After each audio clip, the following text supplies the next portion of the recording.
Welcome to another episode of Harbor Rock Wealth Management's podcast series, Life, Health, and Wealth, where we discuss financially driven topics and also other topics that you want to hear about. Sure. I want to hear about them. I am Jimmy Luster. I'm here with Ruben Smith, my good friend and partner, as usual, and back for the final episode of the series. No, we got one more. We still got No. financial, right? Financial. Yeah, I don't know that we'll hit that today. Okay. Yeah. Okay. Well, good. I'm glad. I was going to say to our audience, it's not the final time you're going to be here, but pretty much all year we've been diving into the dimensions of wellness. Mm-hmm. And I was actually discussing this. I accompanied my dad to a doctor's appointment yesterday, and he's one of our biggest fans. He loves watching the episodes, and I'm like, tomorrow we're going to be recording with Jerome again. He's all, the dimensions of wellness. I'm like, that made me feel really good. The resident deep thinker? Yes. All right. Yeah. And I always like to introduce you as like the wizard of something or the general of something. So the doctor of deep thinking and the grand master of gratitude. Oh, nice. Woo! Jerome's back. Grand master of gratitude. I appreciate that. So Namaste, man. Like walking into a ring as a boxer. Yeah, you pumped? well, we're in the season of gratitude, you know, and so we are very grateful to have you back. So thanks for joining us again. Thank you for having me. Yeah. Welcome, Jake. So again, we're going to be diving into actionable and relational dimensions of wellness today. And as some of you have noticed, once we get going here, I mean, we could literally talk for hours, and we have. I think going back to the very first time you visited us, and you and Ruben go back, but the first time I met you, it was like one of those kung fu moments where all of a sudden it's been 2.5 hours. It was supposed to be coming by for a coffee and a hello and hey, congrats guys. But now here we are. Yeah. Diving into some of this stuff. I love it. I'll kind of like pass it over to you. And again, once we get going here, we're going to dive into a lot of different topics here. So stay with us, everyone. It does get a little deep, but we will stay on track and try to provide you some great content today. Perfect. So, do you have some little stats for us? Well, we'll get into those. I don't have any. Okay. I don't have any stats today. No sports stats or anything like that. But maybe I'll try to think of something. All right. As we go along. Cool. So how about explain basically the basics of relational and actionable? Yeah, so that's our external world. And we've spent a lot of time talking about our core belief systems, our mental self, our emotional self, and then we just finished our physical self, the physical experience. So that's kind of like all the internal world, right? And then as an individual, so one of my core beliefs is that we are individuations of the whole, right? So as an individual then, in this life experience, there are moments. And I guess experience is another word, I just said it, but it feels repetitive to say it again. But, so life experience is very dynamic. And with that, understanding and being an active player and participant in my life, to be engaged, I think is to understand what it means to be a relational being, and not just relationships like, with humans. Mm-hmm. In mathematics, there are numbers that have relationship. In science, there's variables. So, understanding relationship, and then my role in relationship, and understanding the purpose of relationship. So now that's kind of that external world, right? Now, how I'm wired internally, my brain, my thoughts, also my emotional state, will impact the way that I relate to anything. And then the other piece of the wellness puzzle then is the actionable self. And that's where my friend Josh, who wrote the book, and when we were working on that, he focused on the professional self. And for me, I kind of pivoted a little bit, and I like it more as actionable self, just because there are different components to us beyond our professional world, in my opinion. Sure. And I think that it's important for us to recognize the necessity of being a creative being.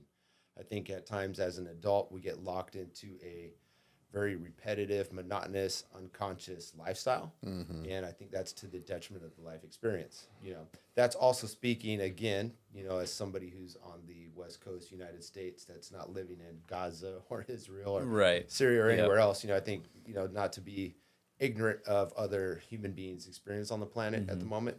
But when the environment is conducive, to allowing somebody to, be free in expression, I think the creative self, is Sure. paramount. Sure, that's a good point. I mean, you look around the world in different countries and cultures, you may not have that necessarily, that freedom or that the time to kind of take a step back and do the work like this and reflect. Yeah.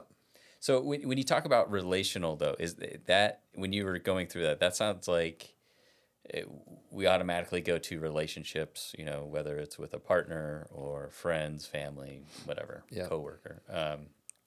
I heard you say it's beyond that. It's my role or me in relation to. It can be anything. It can be swimming in the ocean or my relation to going to the beach. Right. You know, the impact I make here or the energy I'm bringing to certain areas, or maybe it's a physical room or a gathering, or but and is that what you're referring to as like the whole? Yeah, absolutely. So relationships like interconnectivity between two things, you know, and looking at our own life experience, relationship. Make sure that I'm speaking into the microphone here. You know, the way I am relating to myself in this experience and the way that I relate to my external world. So as somebody that's conscientious, that's, you know, vibrating at a higher level, anywhere you go, you're very mindful about where you are and what's going around, you know, what's happening around you. I like the Kobe Bryant quote, you know, when he was talking about some of his players, like some of you guys are playing checkers, and I'm over here playing chess. And I think, and we run into people sometimes where it's like, that cat's different, you know, and those are people that are very, not only in tuned, but they're very conscientious constantly, right? It's just a part of their being. And so when you're in the ocean, like, what is your relationship to the ocean? Is it just pure recreation? Or are you really kind of like feeling this energetic flow and how you're relating to that experience? Right. You know, there's food, there's, you know, everything in our experience, we relate to it in a certain way. And our level of consciousness determines how we're interacting in those moments. Right, right. Yeah, you know, I think the first time you came into the office, and I'm going to speak for Jimmy here, when you left, we had that there's something different. You can't quite articulate it, but it's like this attraction, this Magnetism. it's this it factor of you're different, and it's not different in a bad way. It's not different. It's just it's recognizable, and in our case, it was attractive. And I've been when I was doing more of this work a few years ago. It works on both sides, and being conscious of the energy and what's around you, I would come across people that I could tell, or in my opinion, I could tell needed a hug, or they needed someone to hear them, or, you know, you can almost feel their pain, right? Or the energy was not. It's not always euphoric, and hey, there's a guy walking on a cloud, or you know what I mean. But you see everything, and that kind of gets back to this whole, when you're conscious and present, you're at balance. That means it's not just roses you're seeing. You're seeing all sides of, you know, the full spectrum. Absolutely. And feeling the full spectrum, which is powerful. Did you have something you wanted to say? Look, like a couple times. Yeah. First off, I was gonna be like, you jumped. I love where you're going right away with this, because to me, relational doesn't necessarily, they share a common part of a word. It's not necessarily relationship. And like you said, we immediately go to spouse, buddies, coworkers, the UPS, you know, people that you have regular contact with. That's just how we're wired. Right. But like, what I'm thinking is there an element of having to be a little selfish when you're thinking about your relation to, you have to be like selfishly aware almost. It's hard to put, maybe selfish isn't the word. Yeah. But you probably know where I'm going with that. Like, is someone who's maybe a little introverted socially might have rad energy though. Like really. Yeah. And just because they're not speaking a lot or hanging out with the big group all the time doesn't mean that they're not super connected. I know people like that. Yeah. And whenever they're a person of few words, but when they do offer what they're doing, it's one of those people that you're like, that's really interesting, you know? I just think it doesn't necessarily need to be that relationship piece. It's relational. Like, what is your connection with something? in that moment. in that moment. Right. And so that's by doing the work we talked about over the last few episodes, that internal work. Now it's who am I and who do I choose to be in this moment, regardless of where I am. And then I've been reading a little bit about the Stoics and Stoic philosophy. And something I've been working with now the last couple of weeks is my goal is to be in that neutral state, right? That's kind of that state of peace. And that's kind of like the goal of the universe. But interesting enough, there's chaos. I mean, there's experience. Sure. That's what kind of makes this whole thing alive, right? Mm-hmm. So for myself, thinking, all right, I'm going to encounter different sparks throughout my day. And a lot of it has to do with human beings. I think that's why it's the low-hanging fruit, going to human beings. But things are going to happen. How much internal fuel am I going to add to that spark to create a fire? Or can I recognize the spark, see it for what it is, and then in that moment, detach from my reaction to it? Okay, now we kind of bring our own bias and judgment to that, going, okay, that kind of sounds like if it's a negative spark. But sometimes there are things that are positive, right? And those are the people that we see really ride high on the roller coaster. And this, for me, I think a struggle for some people is I'm never really high and I'm never really low. I'm kind of always in the middle. So then like, are you ever happy? Like, how do you experience happiness sometimes? That's for my wife. Saying that, and it's Are you yes. good, Jake? Yeah, I'm good. But I experience like internal joy for sure. Like I have the physiological response, I smile and whatnot, but I really appreciate it for what it is in the moment, but I don't hang on to that for the same reason I don't hang on to something that might be negative, and I've got some wonderful teachers in my life with my job that are teaching me absolute disconnect from how they treat me or how I perceive that they treat me, right? And so rather having, not having a response internally that I'm upset, I feel disrespected, or, and I think this come out of the election cycle too, where there are a lot of sparks, what kind of fuel do I want to give to some of this information or results or perception or things that are people seeing. For me, it was a great practice in detachment from any of it. And where before I would detach and not be engaged at all. Like I'm not on social media, so I really don't know, but let me listen and then let me observe and then let me see it for what it is. And then just recognize, oh, that's just that individual's bias, or that's the judgment and reaction of that individual. And it speaks more to where they are, and I don't need to have any sort of attachment to it, but just recognizing it for what it is, and then coming back to my center point. Yeah. Wow. Well, first of all, for anyone that actually picked up on that, what you're talking about is having a spark.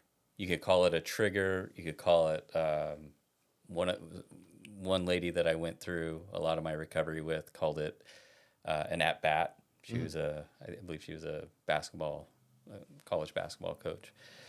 So she was all sports, but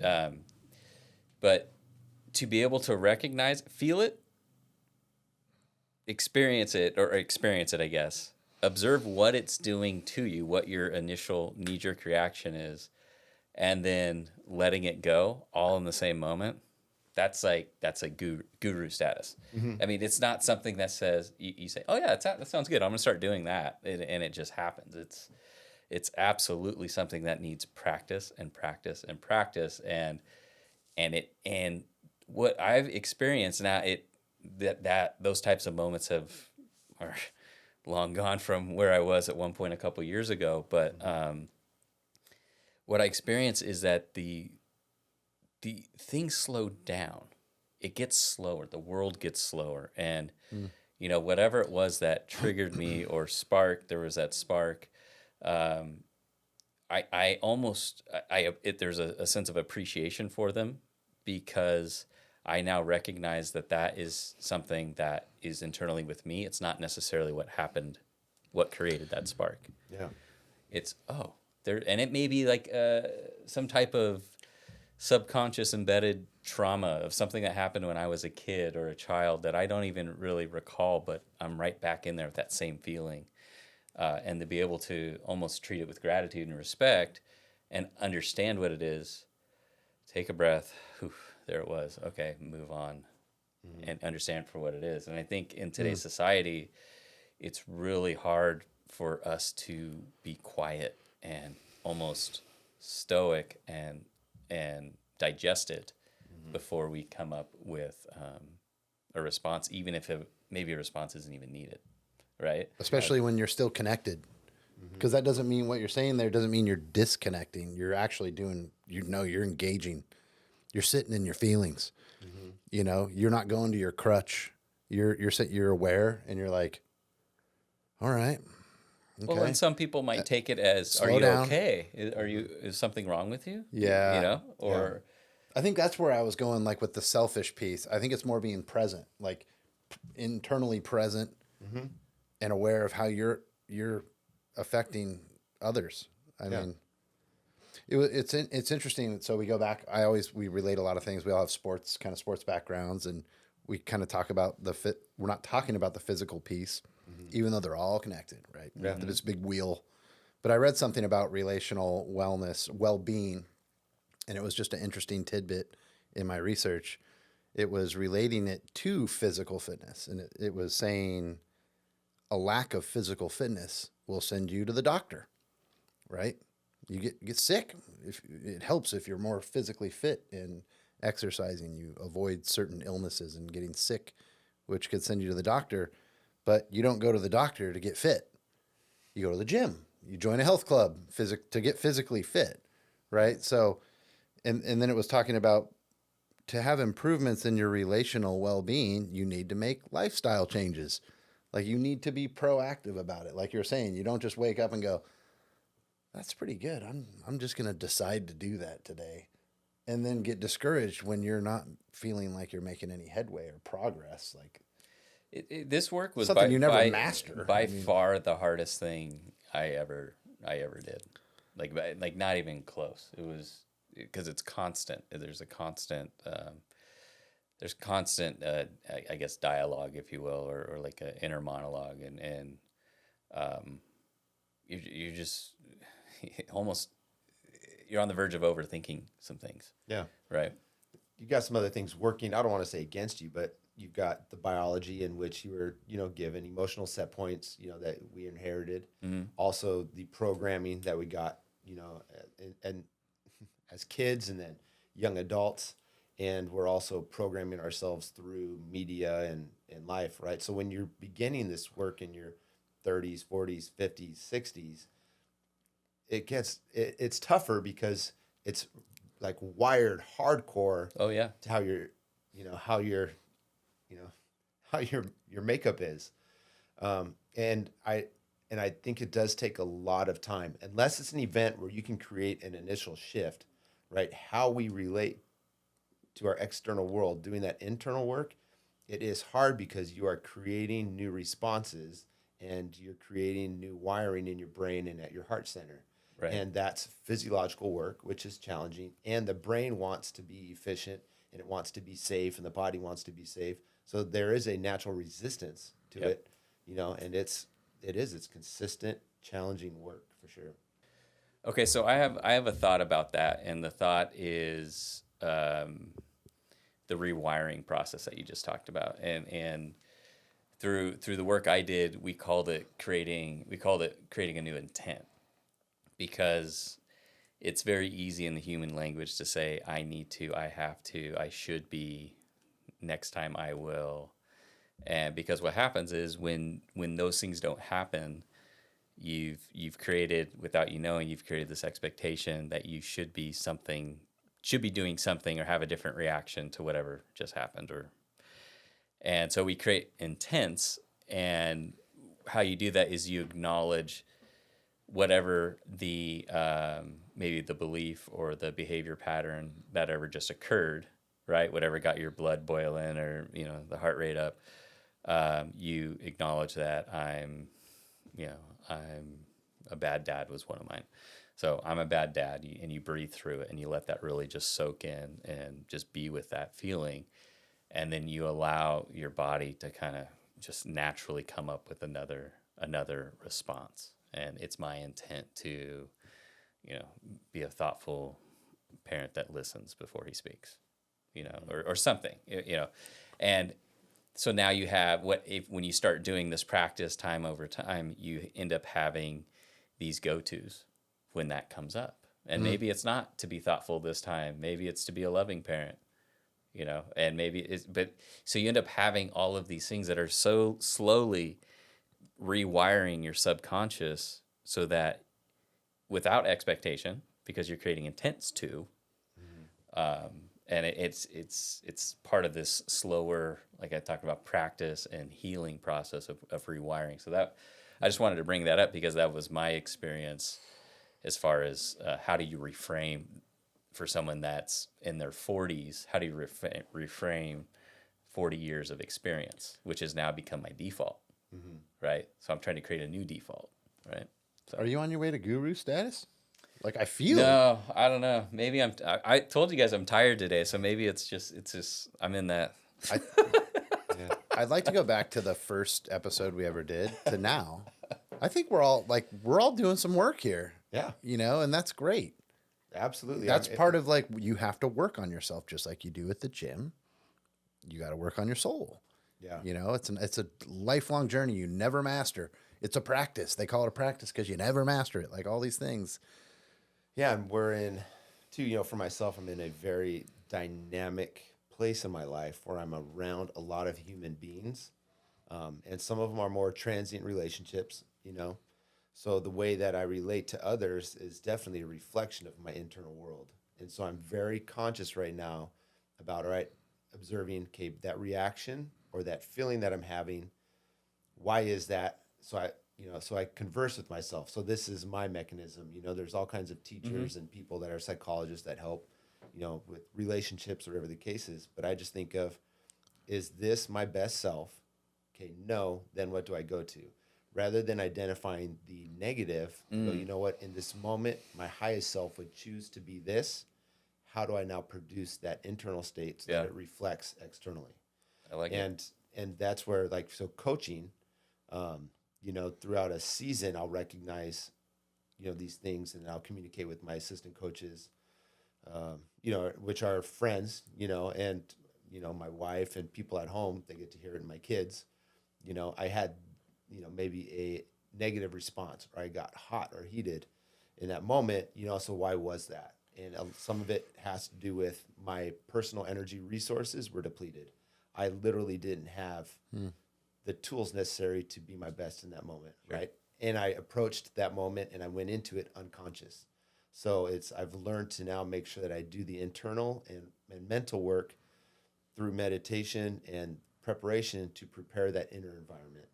So then I'm able to be a better version of myself, whether it's coaching or teaching or on the road. I love it. You mentioned Kobe Bryant earlier, and I feel like I've heard an interview of him where his approach was similar.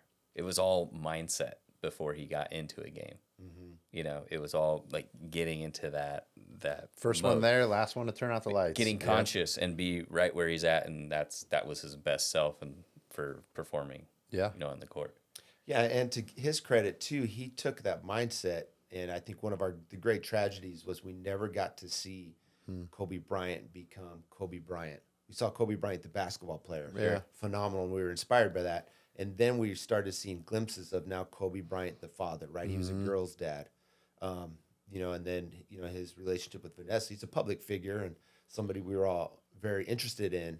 The loss of I still feel the loss of Kobe more than family members sometimes. Massive. I'll watch things at night when I can't sleep, not only just to hear his voice, but his intention and his approach, and with sports, and then as he became a father, I pull inspiration from that because I think that's a great human example for modern day on how I would like to approach things that matter to me. My family, my friends, my relationships that are meaningful to me, and then also my recreation, how I experience myself. So all the aspects of life, I really want to be intentional and focused. And if it doesn't, and ruthless, right? If it's not at all something that I'm in vibrational match with, peace. Yep. And I'm that's out. okay. You don't have to be. Yeah. You don't. One of my things was I identified as being in high school, specifically my high school years, as a chameleon. Like I wanted to be a chameleon. I wanted to be there enough so people saw me, but I didn't want to disrupt one thing, like get me out of the way. And you probably remember in high school, hung out down by the little, I don't even know, like the home ec room down there. Like it was me and 5 friends, and we just hung out. And that, like, we were there. We didn't want to be just kind of, we didn't ruffle any feathers and all that. But yeah, man, it's like I just wanted to be a people pleaser. I was what do we call it? I was a doormat. Like I would accommodate everyone else before me, and that's over time, led to at age 40 being faced with some really interesting decisions that were life changing, and but you start taking ownership and being willing to stand in your conviction and say, peace, I'm out, or no, sorry, I'm not, I'm not getting involved in this conversation, Or even social environments. There's sure, times we get invited to things, and there are certain obligations we have, certainly, as adults or different phases in our life. But when I get asked to do things, sometimes it's it's just a non-match. Maybe for where I am or where I would like to be. There's places you won't find me. I'll choose to surf an awful wave as opposed to a great wave that's got a lot of people. Yep. Because of the way I relate to nature. For me, it's important that I feel the energy of the water, that I, whether it's sun or whatever the external environment is, that I appreciate that moment and that I kind of commune with nature. For me, it's a very spiritual experience. So if there are a lot of other people, that kind of messes with my intention in that moment. Yep. I love it. Killer I love stuff, it. guys. Yeah, no, absolutely, man. I wanted to pose the notion of playing roles. And you mentioned role playing, as we might think it a little differently, like playing games or, playing a character. But essentially it is just that. And what that got me thinking too is probably most of us are someone at work. We're a character at work. At home, we're a different character. And maybe even in our social circle, we're a different character again, and so on and so forth. And it seems like, is it possible when you're trying to be authentic and the best version of yourself, is it okay and is it even possible to be these different personas? Can you possibly be one authentic version of yourself in all those scenarios? I would say that would be more like master status, in my opinion. Makes sense what I'm Right. saying, though? It does, absolutely, because we do put on various masks, right? Yeah. And then there's also the way that people, and particularly old relationships, relate to us.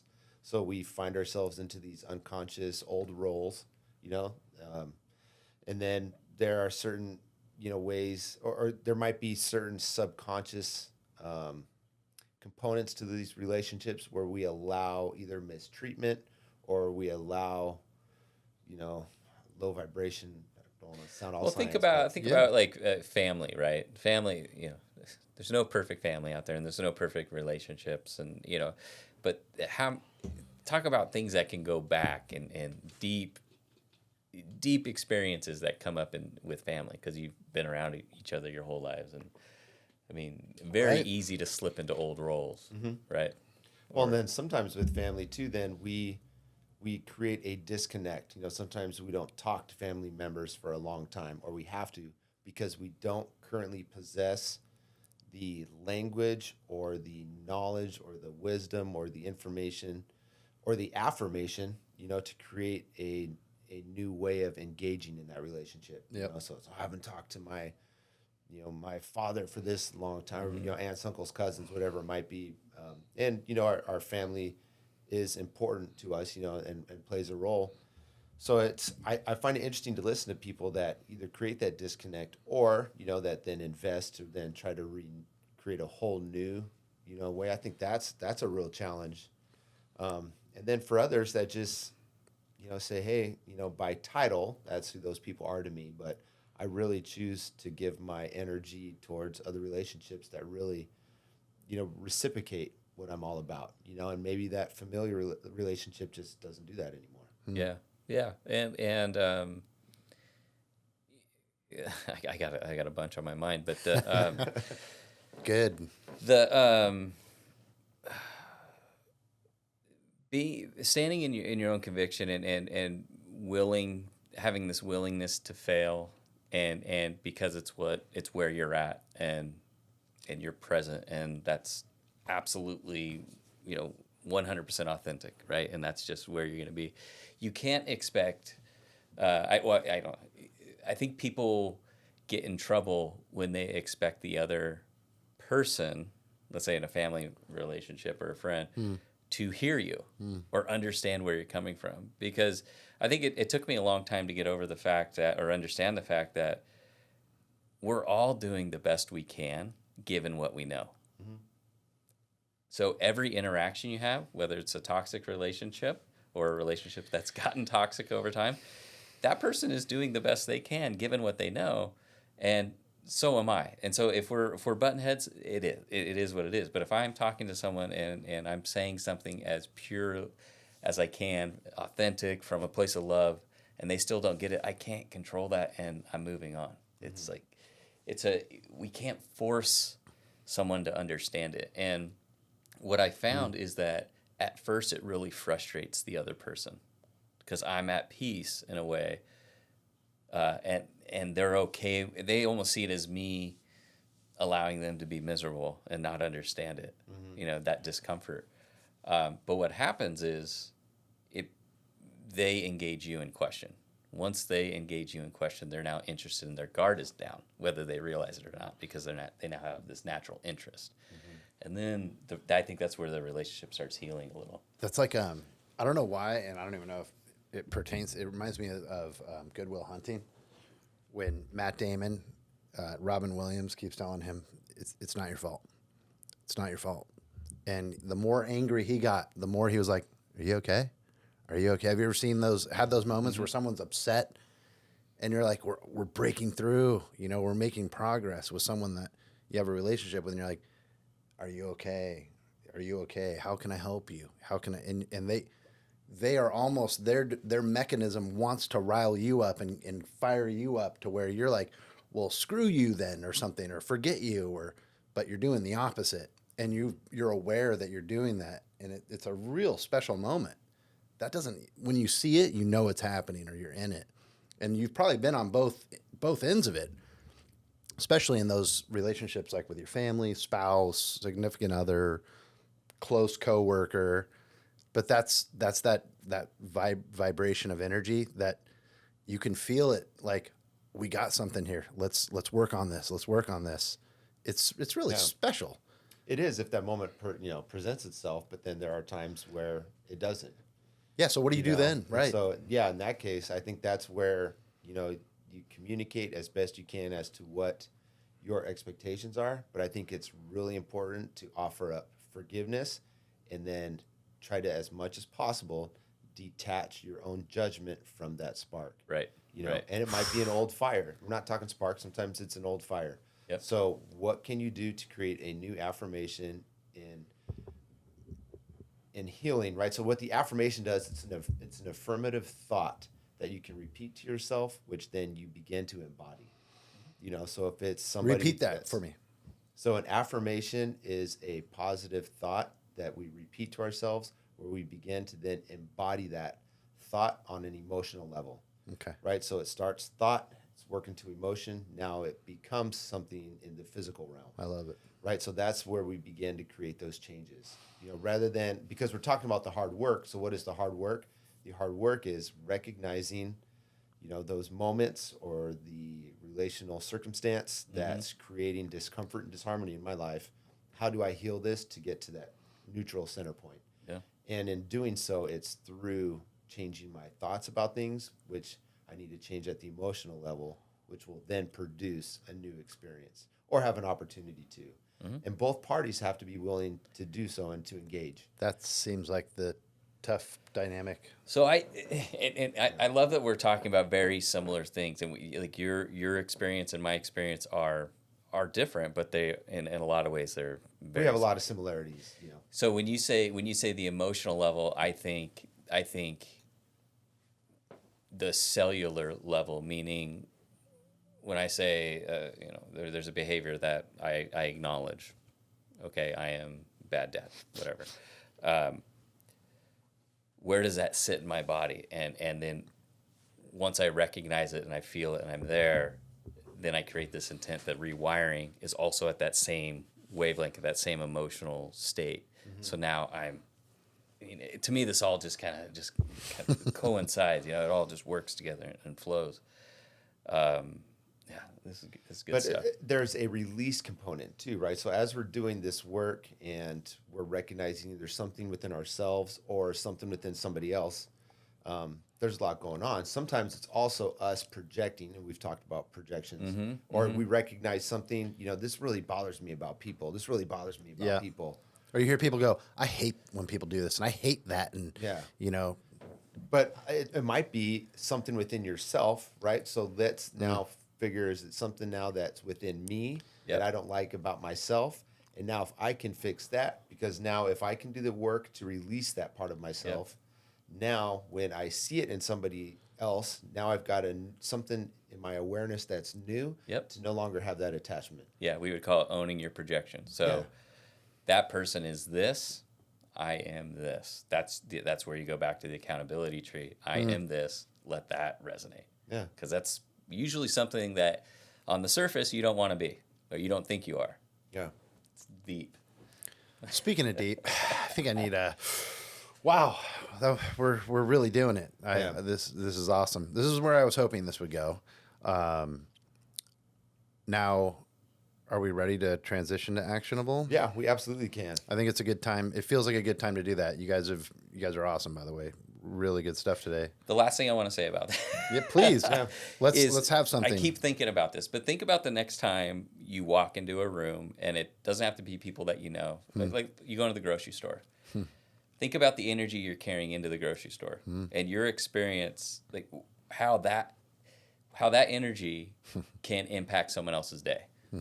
Just think about the spider web effect. So if you go in, at peace and just totally very, very present and, patient, doing your thing. Yeah. You're not running people over in the cart. You're not jamming in front of someone to get checked out early. Like, just think about the spider web or the spider web effect or the ripple effect that you have every day. Whether it's teaching kids, whether it's with clients, whether it's spouse, whether it's going to the grocery store. Yeah. So that's impactful. I had one of those yesterday at a grocery store I don't usually go to. I had to pick up a couple things.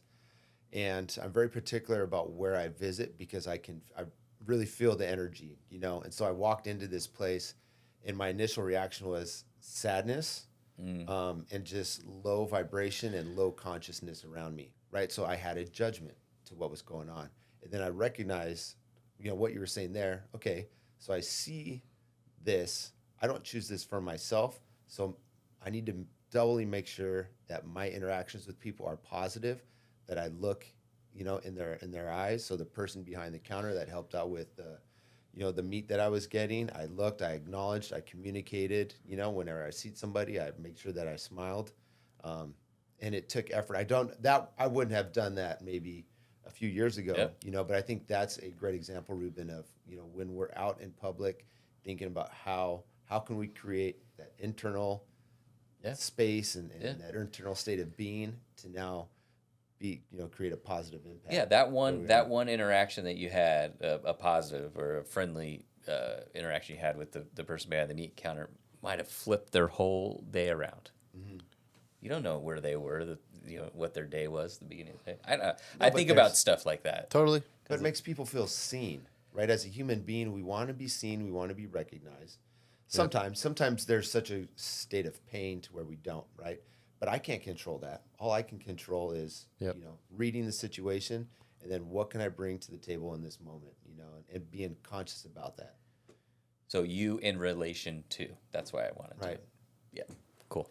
All right. Killer. Fun stuff. Yeah, how so do you, our how do you, actionable how do you take it self. into the workplace and your occupation? Yeah, so then that internal state, for the professional world, as we, most of us adults or people watching might be in a profession or outside of work. But what do we choose to do with our time? How do we choose to make money? And how do we engage in recreation and creation? I think that's, for me, the actionable self, because if we're working maybe silo is the word, but if we're always working on ourselves behind closed doors in a comfortable room or down at the beach where there's nobody there, are we really changing? Are we really evolving as a human being? And the answer to that's no. You have to be engaged in something. That's relationship, right? So for our actionable self, now it's what do I choose to do in my free time, and how do I benefit from that? I'm, at a phase where, as a father and growing up with video games as kids, I really think about time differently now that I'm older. So where I could put in half a day playing Mario Brothers, now when I see my kids engaged in games for a longer period of time, or I'm playing and doing stuff with them, I got to think, what are we really doing with our time? Are we just passing time unconsciously? Or if it's something that, maybe we want to do with our spouse, and again, my wife will be watching this, and so I hear you that, we need to do more things together because life gets busy, but so that's part of that actionable self and being intentional, on doing things together to connect, but then also to kind of co-create experience. It saddens me to see older people or younger, anybody at a table together where they sit and there's no engagement. Or they're on their phones, right? Yeah. But sometimes you'll see it in older couples just sitting there and you think, man, 30, 40 years together. Yeah. How long's that's this been tragic. going on? Yeah, and you just kind of coexist, Yeah. So our actionable self is what we do in action, consciously. I think to be conscious about what we're doing. Yeah. I don't know if you have anything in response to that, because I went a lot of different directions there. Well, right away, it's funny you say that. Like, the first thing I think of as a child with in relation to time and how you spend your time and where the value is and what makes you fulfilled and happy, like summer. Remember summer when you're a kid? I do, because I live that. Well, but what you were doing with your time in the summer? Yeah. So now I just get hot and I'm in my cave in my AC in Rancho during the summer.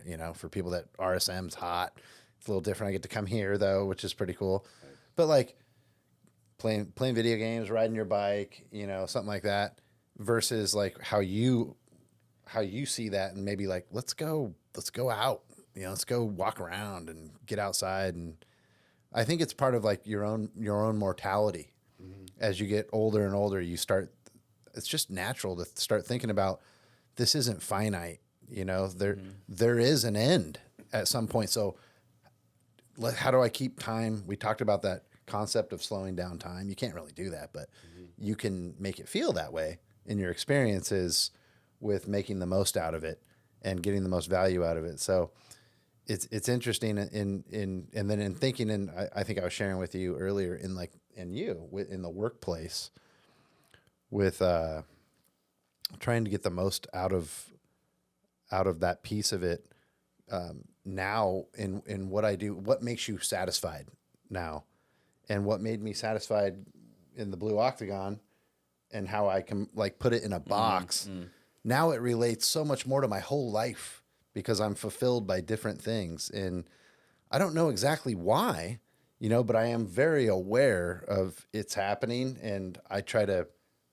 That relational piece also connects. I try to be that aware person for others that are not in that situation, because I sympathize. I've been there, and you can see people kind of rushing through their time and how they spend it, and you can tell they're not fulfilled with it.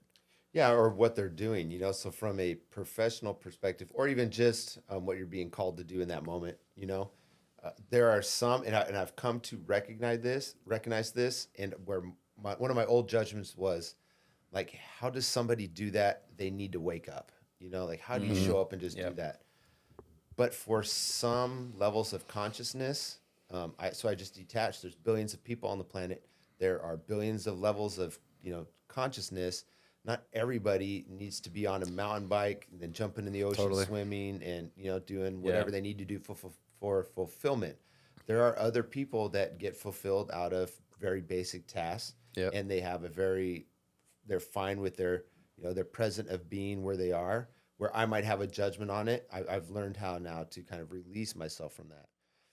When I think too about my actionable self, it's being conscious and engaged throughout my day about what do I want to do to create experience, and how am I going to create time to go within, right? Yep. Because I think it's to recognize that we are kind of to experience life on a polarity, I guess is the word. But I need that impulse out, and then I need that retraction.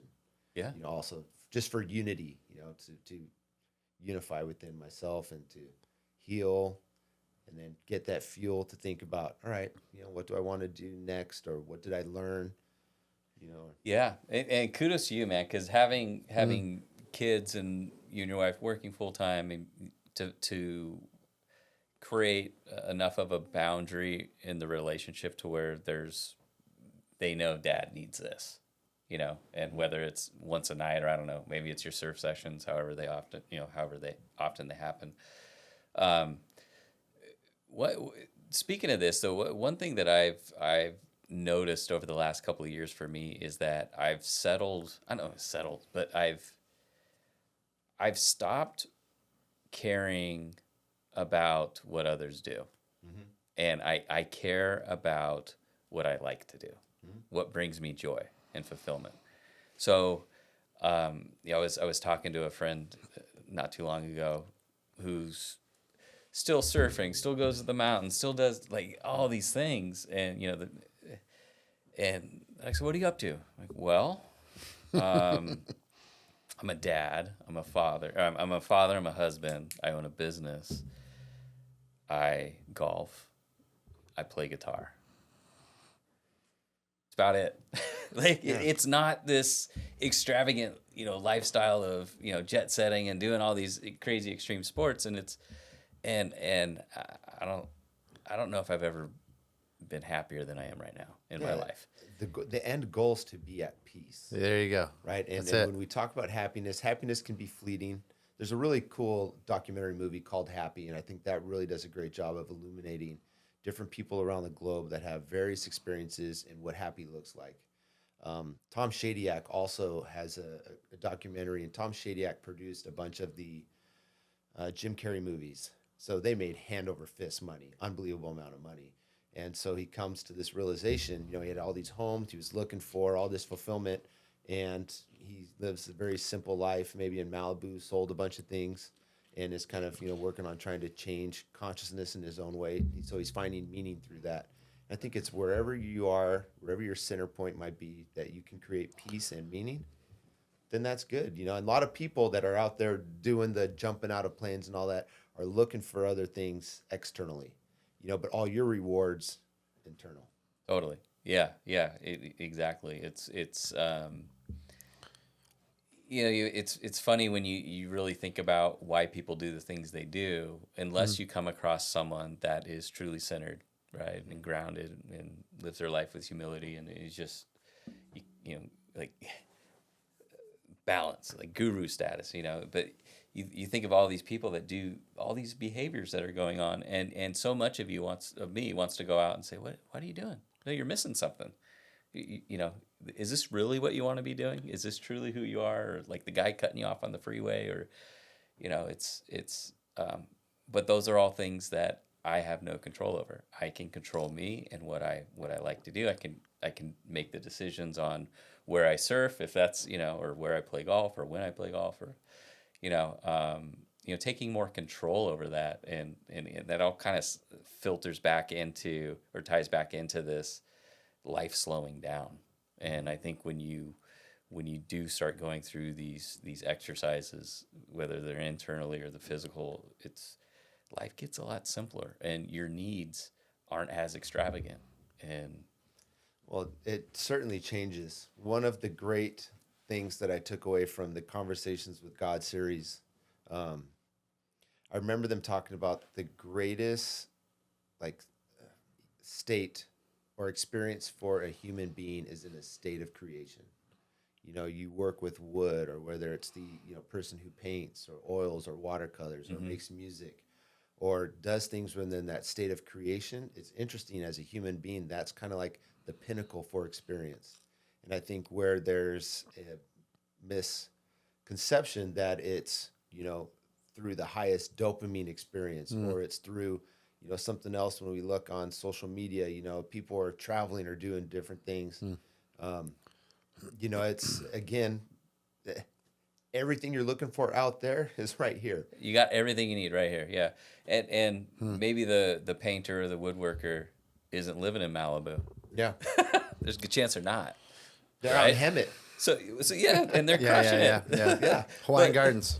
Yeah. But you know what I mean? And it's just, I don't know. You and then you look at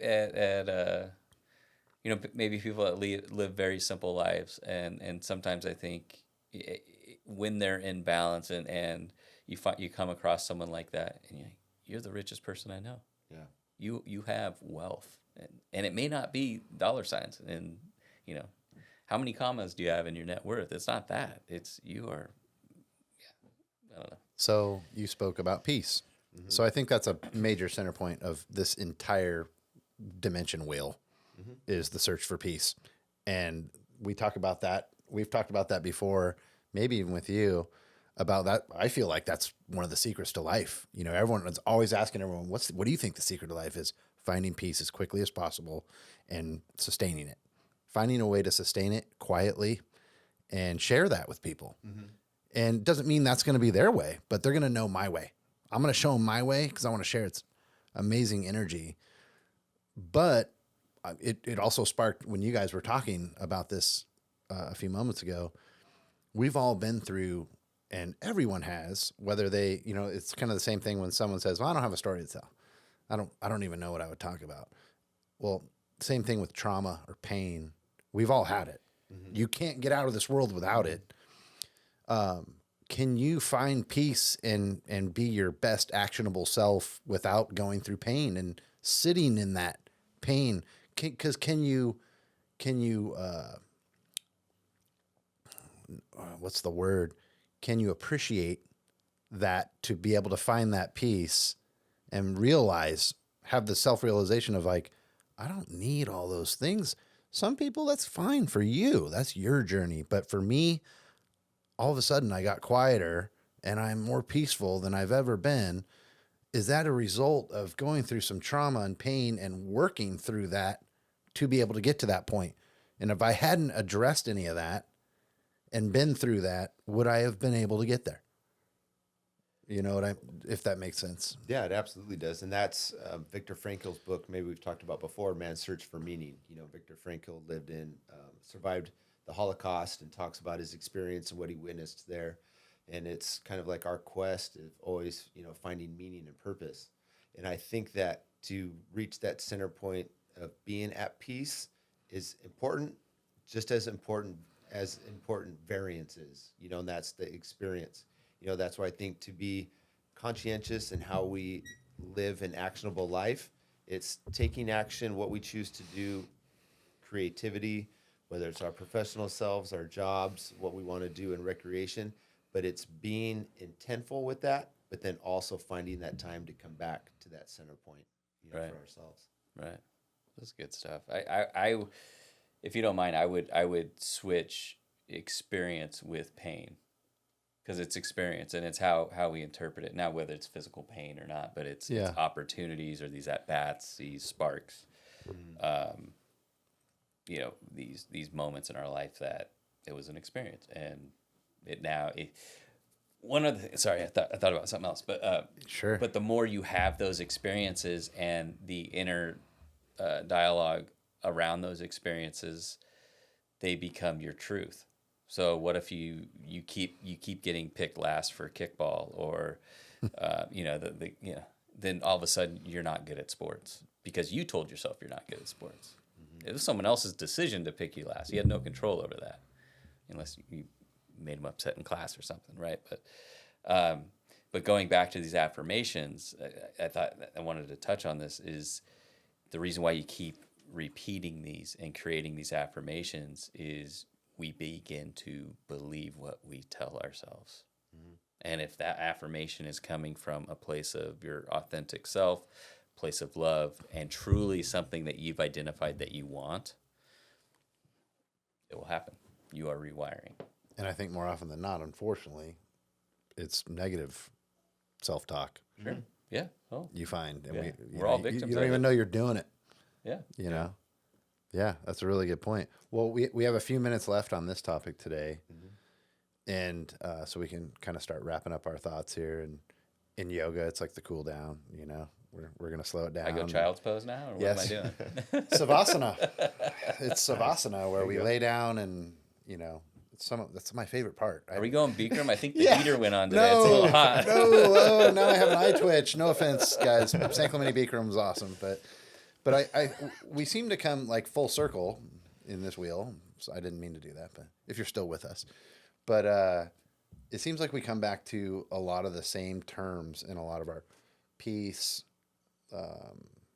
experience, vulnerability, roles, relationships.